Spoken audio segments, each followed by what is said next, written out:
So this is the eye, my good friends, and like I said, like I explained on the board, we've got the first incision and the second incision, and guess what? I do not have my scalpel. Um, and the scalpels, they are in the drawer, yeah, in the back there. Do you know what Rena knows? Oh, thank you, Rena, my good friend. Thank you, Rena.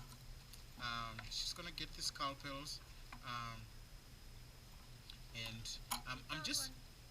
Oh, thank you. I appreciate it, Rena. We got one. It was probably left in the deal there.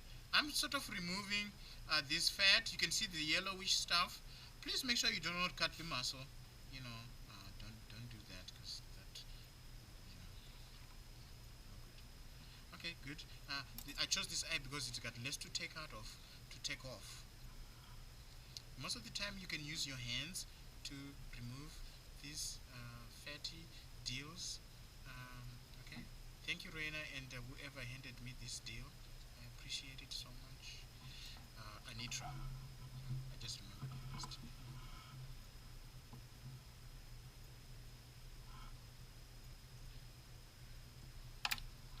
Voila, voila, voila, voila, voila. So what did I say? We look at the short side. Um, um, uh, you know what? This looks like it's a clean side, right? It really looks like there's only one. So this, I would wager this is the medial side.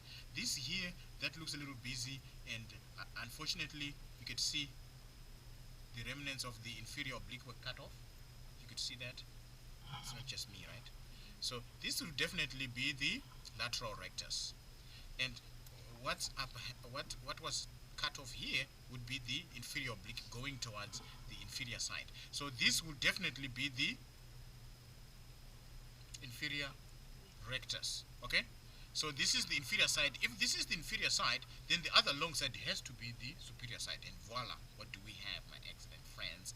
We got one, the superior rectus, and two, the superior oblique. So this is definitely the superior side, and this is definitely the inferior rectus because even though it was cut, but we got everything else confirmed.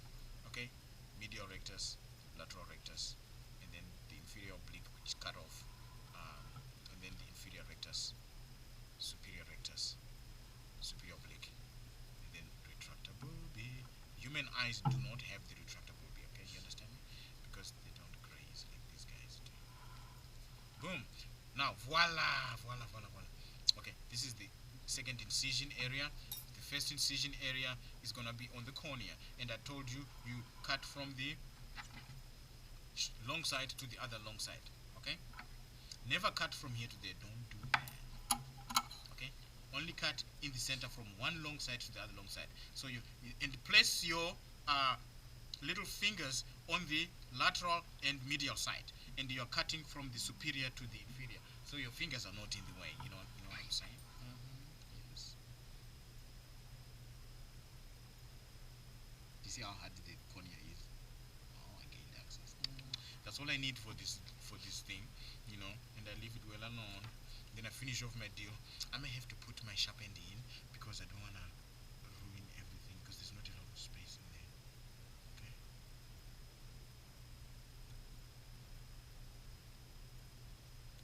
It's oozing out aqueous humor, you know what I'm saying? It's oozing out.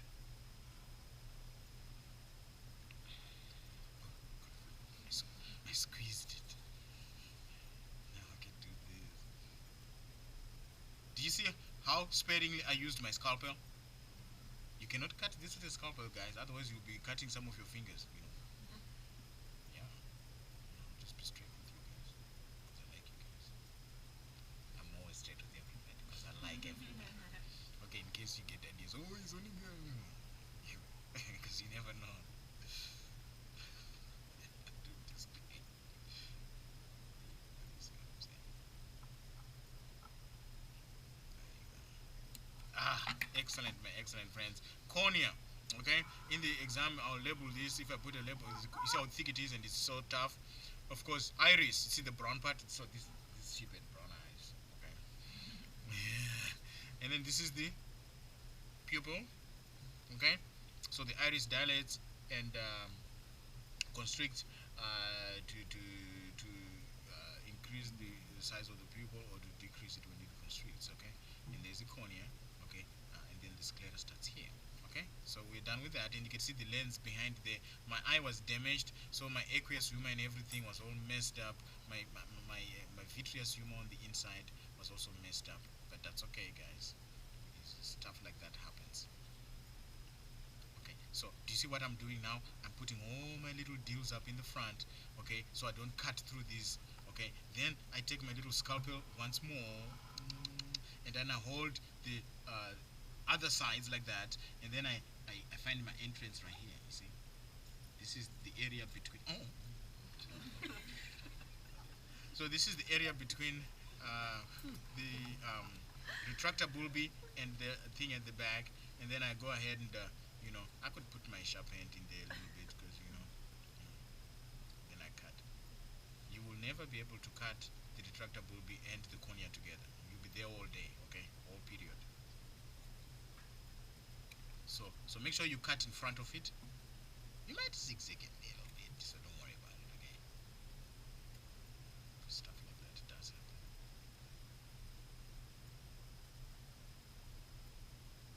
Make sure your extrinsic eye muscles are in the front. Okay, don't cut them so that they're in the back. And then I leave it attached by a small little thing. I would have seen, oh, there's my aqueous humor right there, my vitreous humor now. It's gel-like, and there's supposed to be a lot more of it, but this time we can't see the macular tear in the back, but we can see because it's been damaged a little bit. Okay, do you see there's the blind spot right there where the optic nerve number 1, 2 gets in? So this is the optic disc, okay? If I put a pin right in the middle there, you see optic disc. You see this creamish sort of substance that looks like, cream cheese? That's the retina right there, okay? That's the retina. You would have seen a dark yellow dot, but it disappears as soon as you open it. You never see the macular tear, which is where light is focused. In the center of it is the fovea centralis, like I said in the lecture. And this black part is the choroid cord. You see this thing that looks like a tennis ball with that's the sclera. See the choroid cord, my good friend Tommy, is right next to the sclera, so it supplies the blood for the sclera. Okay, because it's just too thick to have others, but it does get nutrients. And then of course the retina on the other flip side, which is the deeper layer, also against the choroid cord. Remember the choroid cord, then you have the pigmented layer of the retina, then the neural layer of the retina where you have the photoreceptors. Okay, so and then we of course remove this is the vitreous humor, and there is the lens. Okay, and this is the ciliary body. You can see the ciliary processes going down. They suspend the lens in the middle, and then the pupil is over there. And then of course if you look from the front, you see the iris. If you look from the back, you see the ciliary body, this black. It's all pigmented because of that. Okay, so sclera, the black layer, usually I say in the exam, what's that black layer? You say choroid cord. Okay, and then this sort of fawn colored, yellowish colored, sort of creamy substance which is smeared on top of the choroid cord is the retina, where the photoreceptors are found, the rods and the cones. Okay, there's the ciliary body. You can see the ciliary processes over here.